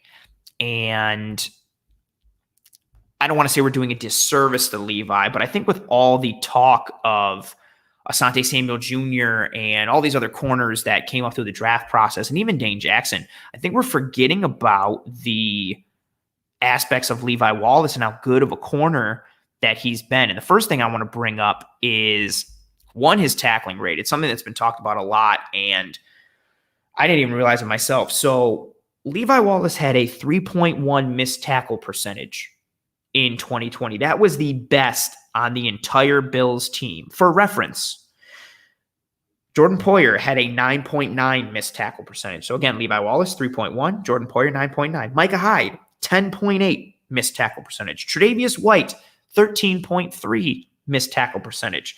Also, fun fact, even though it's a very small sample size, Dane Jackson had a 6.3 missed tackle percentage. So he and Levi did very good for this Bills team.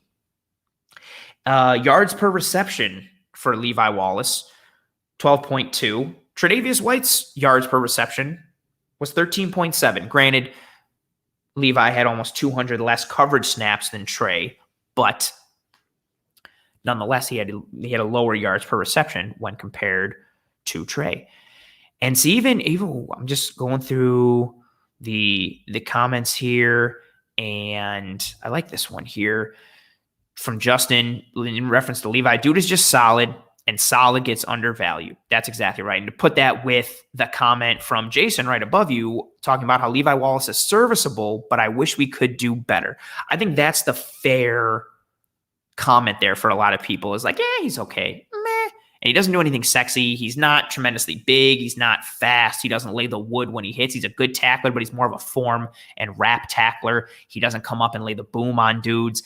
He's not super tall. He's not big. He's not cut. He's not fast. He doesn't do, like I mentioned earlier, he's not like a sexy player. He's just serviceable and or solid. And to your point, that always gets undervalued. I like this comment from Traz, and I'm going to pull this up before I pull up a graphic. So Traz said, it won't matter who's on the other side of Trey. They will always be targeted more and have their numbers inflated because of it. That's a fair point. Everybody who plays opposite of Tre'Davious White is going to be targeted more than Trey because Trey is elite, which is why that corner number 2 should be legitimate, because they're going to see a significant amount of targets because of the other guy they're playing against or playing opposite of is Tre'Davious White. I lied. This is the last comment I'm going to pull up because it seems like it's going to be funny from Bills Mafia STF. Levi Wallace is like that guy at work that is always there 5 minutes before his shift, does his job effectively enough that you don't think about him, clocks out and goes home. That's a very fair analogy.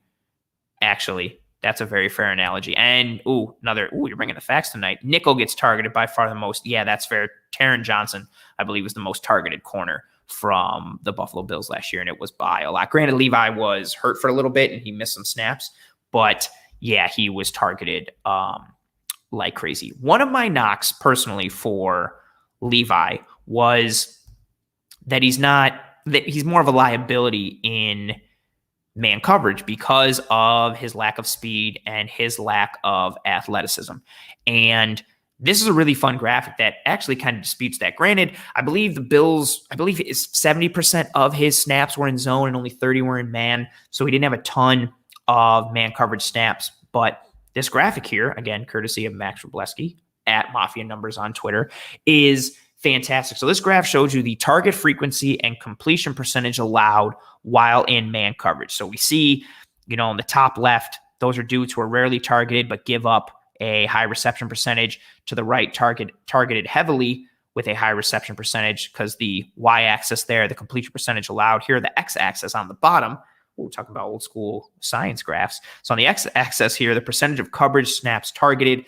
That's where you see on the bottom left here, rarely targeted, lower reception percentage. Farther to the right here, targeted heavily with a low reception percentage. Here's Levi. Max did a great job kind of fading out some of the other names, although you can still make them out a little bit. And you see Levi here, who had the 4th highest target percentage while in man coverage, but he had the 10th lowest reception percentage and the 7th lowest yards per target. So Levi, when targeted, which he was a decent amount, he did pretty good. Again, he was the 4th highest target percentage. The only guys who were ahead of him were like Rasul Douglas in Carolina and Jeff Okudah in Detroit. And you see Drake Kirkpatrick there, and Vernon Hargreaves was close. There's numbers here for Levi, just raw stats and some advanced analytics that show, okay, he was able to hold his own a little bit in man coverage, which is something I wasn't anticipating. I wasn't anticipating him being able to be that successful in man. And not that he's the best in man and I want to see it all the time, because again, his lack of speed and athleticism means he has to play with certain leverage and play with certain spacing relative to the rest of the defense and relative to who he's covering, because he doesn't have, again, the speed or the athleticism to play tighter or play higher and do certain things, because he's limited in that regard. But still a lot better numbers than I thought I was going to see with Levi and man. But the Bills are primarily a zone defense, and what do you look like when you're in zone? So that's the next and last graphic we're going to pull up here is Levi's numbers when it comes to the zone coverage aspect. Ooh, there we go. It's loaded up there. The labels here on this one, these are incorrect. Guys who are, more towards this end of the spectrum. So if you're down here on the bottom, that means you allowed a lower reception percentage, but you were targeted less. If you're towards this end of the spectrum, that means you were targeted more. So reverse these two graphics at the bottom and these two at the top. And here's Levi Wallace over here, kind of just in the middle of the pack when looking at target frequency and completion percentage allowed in zone coverage. So not bad, not amazing. He allowed a pretty decently high completion percentage. You're looking here around 65%. and percentage of coverage snaps targeted around 12. So again, kind of par for the course. So much to like what we were speaking about earlier, just kind of solid, not terrible, not amazing. Showed up 5 minutes before work, did his job, went home. What's also fun, whoever mentioned the comment earlier about nickel being targeted the most, that is fair. Look at Taryn Johnson up here getting targeted actually a little less than Levi, but giving up a huge completion percentage. That's the number I was thinking of. Taryn Johnson gave up a very high completion percentage when targeted last year. And I also think he gave up over 100 quarterback rating when targeted last year. I know everybody's going to think about the pick 6 against Pittsburgh and the pick 6 against Baltimore, but he had a bit of a rough year, especially towards the beginning of the year and in certain stretches, and especially when he's put in man coverage. So there's Taryn there being targeted, not crazy, but giving up a high completion percentage. He's only behind Darius Slay, it's crazy to see Slay giving up that high of a completion percentage allowed in zone, but Taryn Johnson is right there as well. So you see some numbers for Levi, and you hear, about the missed tackle percentage and how he was best on the team. He just does all these things in zone, in man, in tackling, like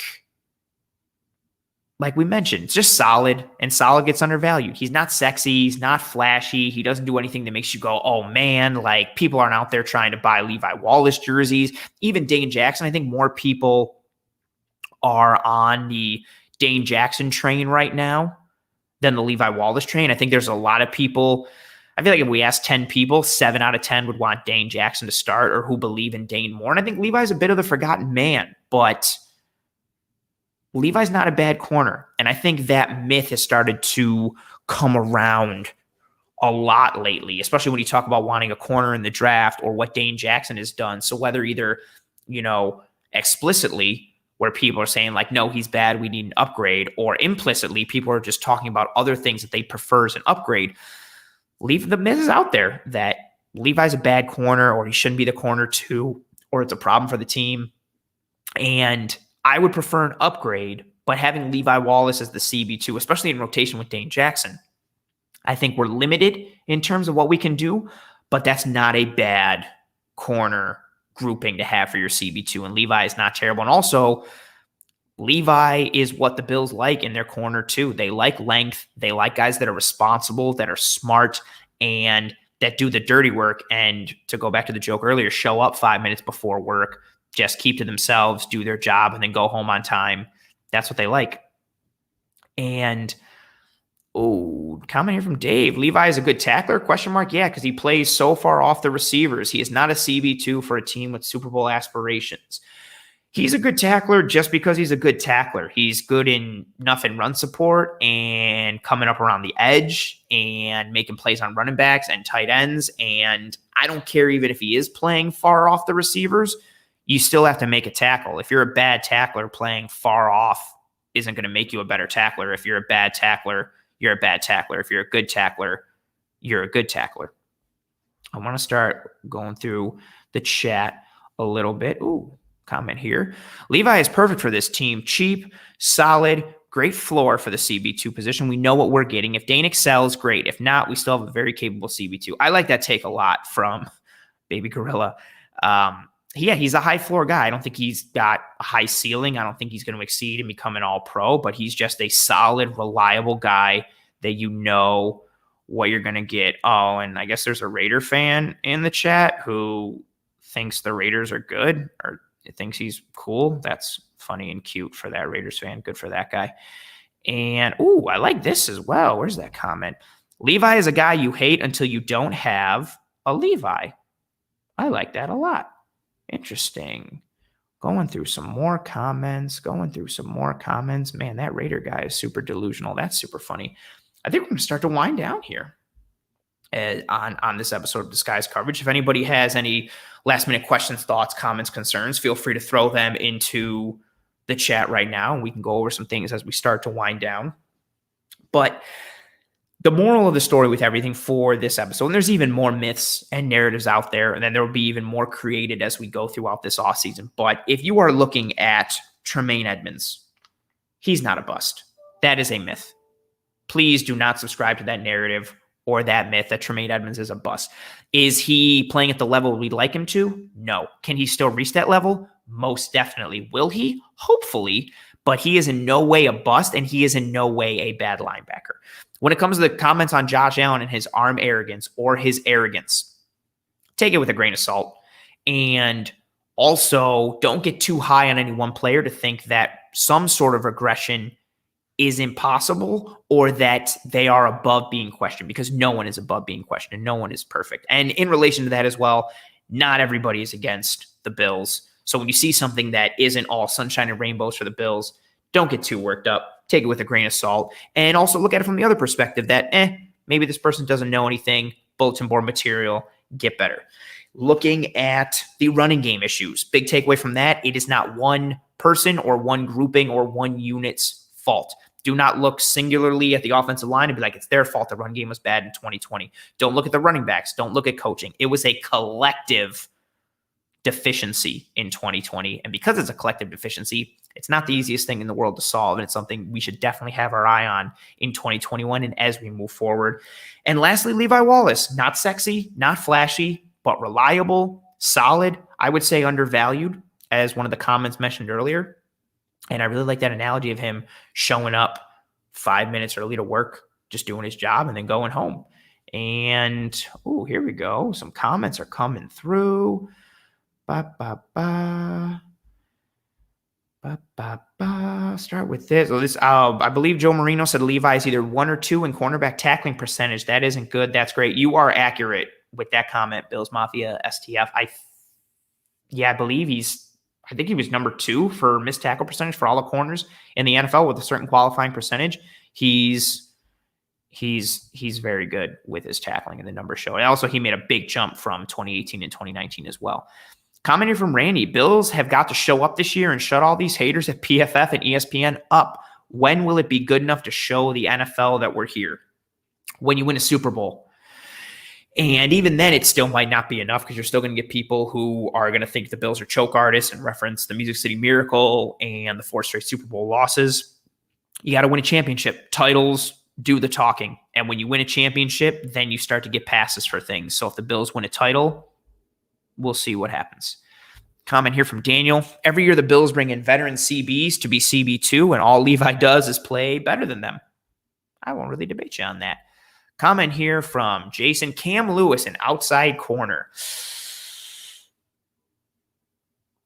Potentially, but I doubt it. I think he's going to be more to the nickel. I think actually he might be the one who has to split and platoon. If we're just looking at the corners, the corner group as a whole, we've got Trey, we've got Dane, we've got Levi, we've got Taryn Johnson, we've got Wild Goose, we've got Cam Lewis. I guess you'd throw Saran Neal in that mix, but other than like Trey, Levi, and Dane, I think the rest of the corners don't have a defined spot. And I think you could see a potential for Cam Lewis to play outside corner, but I think he's still more comfortable in that nickel aspect, especially given his size, but we could see that. Comment here. Thoughts on the potential of Gabriel Davis's progression? My take is he's going to take the wide receiver 2 at the end of the year. I think that would be awesome, but I think Emmanuel Sanders is still really, really good, and I think a lot of us are sleeping on how good Emmanuel Sanders, a.k.a. Manny Sands, is going to be this year for the Bills and how much better he's going to make this offense. I still think he has better long speed than people are giving him credit for, but like I mentioned earlier, his route running, his ability to leverage coverage and find openings in the defense combined with his hands, he's top notch. He's a really good get and a really good add for this offense. And if Gabriel Davis rises to wide receiver 2 at the end of the year, I'd be fine with it because we need it. Because going next year, what does our wide receiver room look like? Do we bring back Emmanuel Sanders? Cole Beasley is going to be, I believe, 33 years old. We all of a sudden have a wide receiver grouping that could use some reinforcements. So I would love to see Gabriel Davis ascend to wide receiver 2. I do think he will get better. I'm really excited for Gabriel Davis and what he does this year because he had a really good rookie campaign, especially in the playoffs, especially against the Colts. Comment here from Robbie. Hey, Anthony, it's Robbie. How do you think this season will be? I think it'll be good. I guess to throw like a blanket on it. I'm nervous for some of the matchups. I don't want to make a prediction yet. I think when I did the schedule with Bruce, I had them at 12 or 13 wins, give or take one or two. I think it'll be a good year. I think the Bills are one of the best teams in the NFL. I think they're easily one of the top 5 teams in the NFL. And I think they're a legitimate Super Bowl contender. And I think they'll be good. Question here from Aaron. What do you think is the weakest part of our team? Defensive tackle. I don't know what we're going to get out of Starr. I want to see how Harrison Phillips gets better. I want to see what Ed Oliver's going to do, but I think there's more question marks than there are solid things. I think corner as a group is interesting because you have Trey and then it's Levi and Dane, but at least with Levi and Dane, as we mentioned earlier, like having Levi, you have a pretty high floor. I don't know what we're going to get out of the defensive tackle grouping as a whole right now. Hopefully Starr comes back, and even when Starr, before he left, he wasn't amazing. He was definitely above, serviceable. He was above average to average, but we're just hoping he can get back to that level after being out for a whole year. And then after him, Vernon Butler wasn't very inspiring last year. You're hoping Harrison Phillips can take another jump. He played very well down the stretch last year, and as he gets farther away from that ACL injury, hopefully he gets better. And then you got Justin Zimmer and you have Ed Oliver. I would say defensive tackle, and that's a sneaky one. Comment from Justin that Cam plays outside. Yeah, but what am I thinking of? Yeah, but I also think he could flex into that nickel. Oh, did you say Justin? I'm sorry, I get distracted later. Justin, you said punter might be our weakest. That's actually a very interesting one. Yeah, I think Cam might double duty a little bit given the makeup of this secondary grouping and seeing how everything shakes out, especially in camp. I like this, that if you think that punter's the weakest part of our team, actually you might not be wrong. I don't have a ton of faith in Matt Hawk, and he had some really bad punts last year. And Bajorka has had an amazing year. Comment from Traz. How important do you feel one tech is? I think everyone missed Starr way more than anyone is willing to admit. And should we seek to invest in another one tech defensive tackle? As mentioned here, that just literally a minute ago, that I think it's our weakest point. I think it's very important. I think it's very important to the defense as a whole. I think it's very important to Tremaine and Matt Milano. I would 1,000% invest in another one tech. With the money that the Bills just saved from the Stephon Diggs extension, I would love to see Steven Nelson get brought in, and I would love to see Jarrell Casey or Geno Atkins, even though he's more of like a rotational 3 than he is a 1. I would seek any type of reinforcement on the interior of the defensive line. I would love to have that. Where are we going? Question here from Thomas. Are we now confident that our secondary can compete against the Kansas City Chiefs of the world? No, I am not. I am still worried about what's going to happen when we cover the Chiefs. I think the Bills can beat the Chiefs, but I don't expect them to beat the Chiefs. I don't think we match up tremendously well with the Chiefs as of right now. Also, considering the fact that the Chiefs got better this offseason in some ways. At worst, they stayed the same, but they may have gotten better with the positional changes that they had.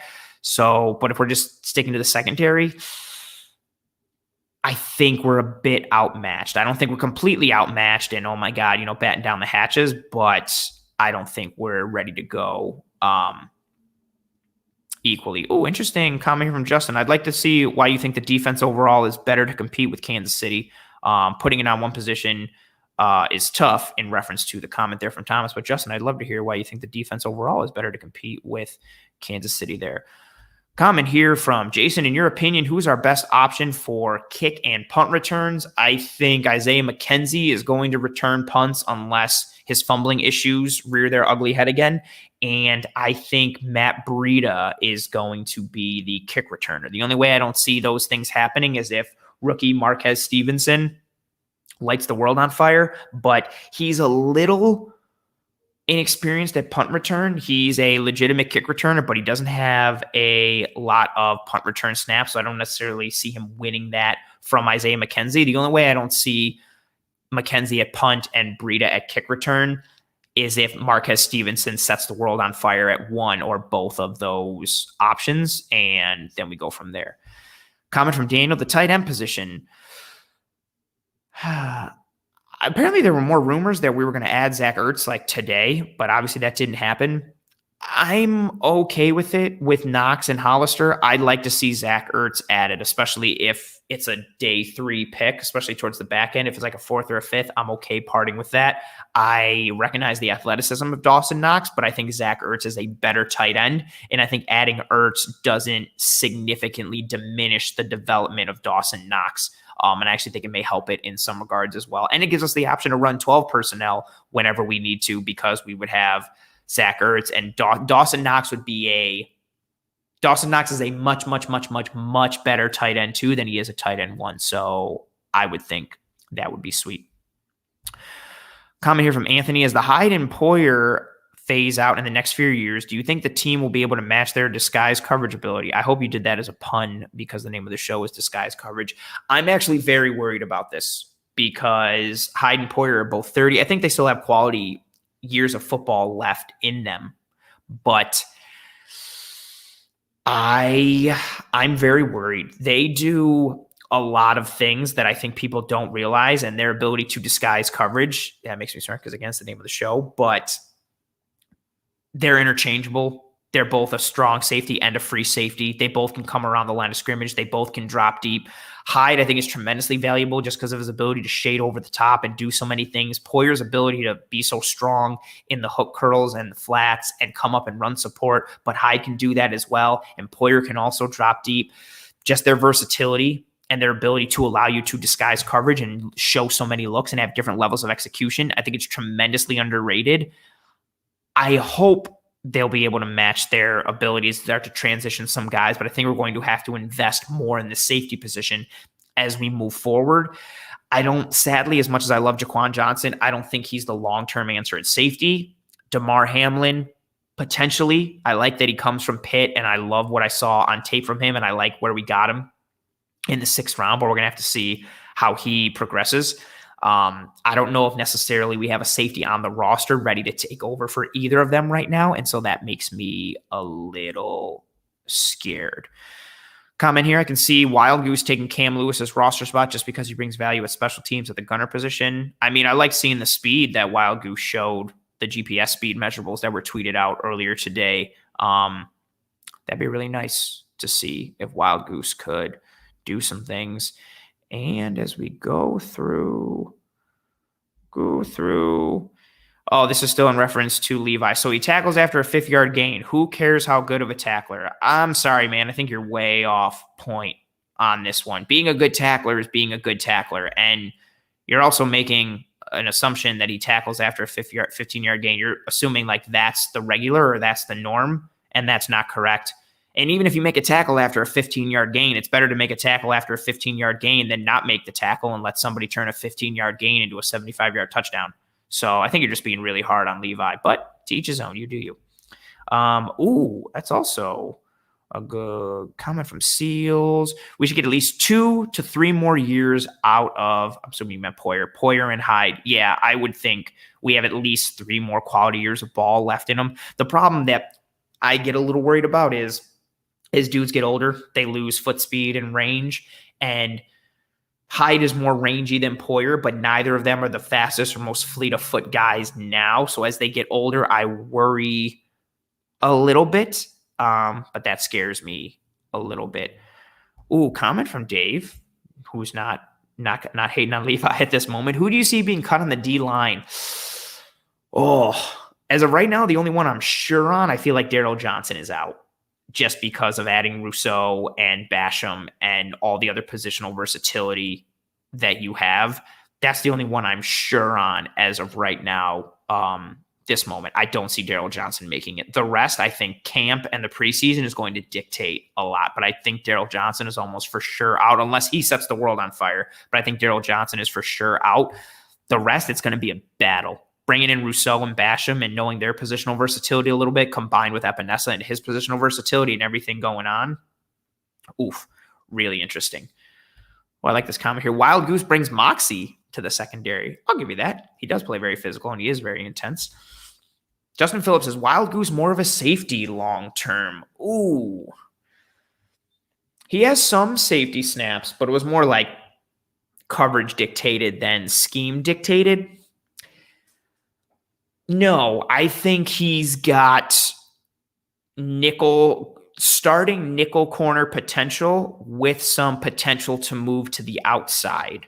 He played some outside snaps at Wisconsin a couple years ago, was primarily a nickel guy in 2019. And then in 2020, he only played a couple games because he got hurt, but the primary position he was playing was outside corner. So it looked like they started to switch him back to outside corner. I think that is more potential. I don't think he's more of a safety long-term. I think he's a nickel corner with potential to drop outside. And I think we need to see him succeed at nickel corner because I think it's just as valuable of a starting position as the other corner spots, as valuable as the outside corner spots, especially given the Bills' propensity to play nickel defense. And also because Taryn Johnson's a free agent next year, and maybe someone comes calling with a decent contract and the Bills can't afford to retain Taryn Johnson. And if that happens, we need to have a capable nickel corner already on the roster. And I'm hoping it would be Wild Goose. He does some things really well. He's fast, he's fluid. But he, to the comment earlier that he brings moxie, but he also brings a lot of over aggressiveness at times, and he puts himself out of position and takes some unnecessary risks at times. But you look at his style of play and see how he throws his body around and how he flies around the field, and he plays with intensity. He plays with good technique coming forward as well, and he is a very willing tackler and a very willing guy to take on blockers and set the edge for a corner. So he does some things well, and he's got a good head on his shoulders, but I think he needs to clean up some of the mental side of the game and the awareness side of the game, along with some technique things in order to solidify himself as a guy. But I know everybody loves his name, and some of the tape is really impressive. But yeah, I think he's more of a nickel corner now with potential to transition to outside corner than he is more of a safety.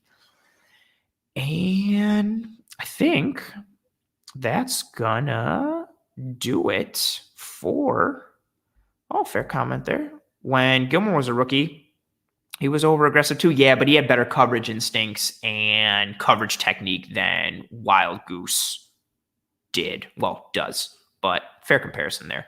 Yes, Justin, Wild Goose is a very interesting prospect. I agree. Oh, last question coming through as I start to wind down. Prediction on the starting D-line. I think it's going to be Jerry Hughes, Star, Ed, and AJ Epinesa. I think that could be a very plausible starting D-line. I think you got three of them for sure. I think Jerry Hughes, Star Lotulelei, Ed Oliver, and I think that other end spot is either going to be Mario Addison or AJ Epinesa. I could see it being Addison, Oliver, Star, and Jerry, but AJ seeing a pretty significant amount of snaps. But I think you got three out of the four there. And then I think that fourth defensive end spot is that fourth starting spot and the other defensive end spot will come down to either Mario Addison or AJ Epinesa. Right now, I'm going to give the lean towards Mario Addison, but I wouldn't be surprised if AJ overtook him with how he's already shown up to camp, with how he played towards the back end of 2020 and what he looks to be doing already. I think that's going to do it on this one. This is a very fun episode, as they all are. I don't even know why I say that, because that's pretty much a gimme at this point. I want to thank everybody for riding with me on this episode. A majority of you have been here since the beginning of this episode, still staying strong, an hour and 47 minutes in. I want to thank you guys again. Being part of Cover One and doing these live streams is great in and of itself, but it's so much better when there's a lively and engaging chat going on and there's questions and thoughts and comments and concerns and a lot of back and forth between you guys or going towards me. So this was awesome. I appreciate you guys for that. If you are watching or listening to this episode after it's been published and not live, thank you very much for tuning in. I hope everything was great for you. And thank you GCOs who said thank you for a great show. I appreciate you. Also, Justin, I see your comment that you are watching AJ Epinesa closely this year, as am I. And I also have a feeling that he's going to have a very nice year as well. But yeah, thank you guys so much for tuning in. Please rate and review and subscribe to Disguised Coverage and to Cover One in general. I know that seems like a gimme, but it's tremendously important, as are likes. So if you're watching this on YouTube or wherever you're watching this or listening to this, please, rate, review, and subscribe, and also hit the likes. It does a lot towards helping our content and our work to trend and get seen by more eyes and seen by more viewers and put us into the spotlight a little more, which is always awesome for us with the time and effort that we put in. So please do all that stuff if you guys would be so kind. And also next week, Disguise coverage will, of course, be back. And I will have Greg Thompson from the Cover One Buffalo podcast. We will be doing a Ask Cover One mailbag episode. So we'll be reaching out on Twitter. Follow me on Twitter at pro__ant. Follow Greg on Twitter at Greg Thompson. And keep an eye out for those tweets. We're looking for questions of all kinds. We're going to want everybody live and in the episode with us to ask stuff. Okay, I'm going to have to stop. First, I wanted to pull out the comment from Anthony saying, good job as always. Thank you very much. And then the thanks for the show to Justin. Thank you. You guys are both super engaged and active this episode. Thank you. And then G Seals, my man. Thank you for the super sticker and the donation. I appreciate you. You also had a lot of great comments. Thank you so much, man. Good night, Bills Mafia STF. Again, I'm going to highlight on that a little. Thank you so much for the donation, man. I don't care how much it is. I don't care if it's a nickel. I don't care if it's a million nickels. Thank you so much, man, for taking the time and the effort to donate and just for being here in general and engaging and for the positive words and really good comments. This was really fun with your participation tonight, man. I appreciate you. But yeah, Greg and I will be doing an Ask Cover One mailbag episode next week. We're extremely excited for that. So follow us on Twitter. Get your questions, comments, thoughts, and concerns in throughout the week once we start to do the promo work and pump that episode a little bit. And then join me and Greg live here next week, Thursday, because we will be taking questions and everything from Twitter and all the social media platforms that we throw stuff out for. But also, we want to see it in the chat. I want questions coming through in the chat. I want everybody discussing everything. We're going to have a ton of questions coming through from Bills Mafia about anything and everything for the Bills, the NFL, football in general, and we're going to answer anything and everything and break it down. Greg is one of the best in the business, so I'm very excited to have him with me for next week. And yeah, excited to have you guys joining us next week as well. Appreciate you, Traz, saying awesome show tonight. Can't wait for the next one. Thank you very much. Again, I can't say it enough. You guys make this all worthwhile, and you make us, you allow us to be able to do what we do. So thank you very much for riding with me on this episode of Disguise Coverage. I hope you and all of your family and friends and loved ones continue to stay safe and do well. I will see you next week for the Ask Cover One mailbag episode. Start thinking of your questions and bring them to Twitter. Bring them to the episode next week. Join Greg and I. As always, go Bills. I appreciate you guys more than you will ever know. Stay safe. See you next week.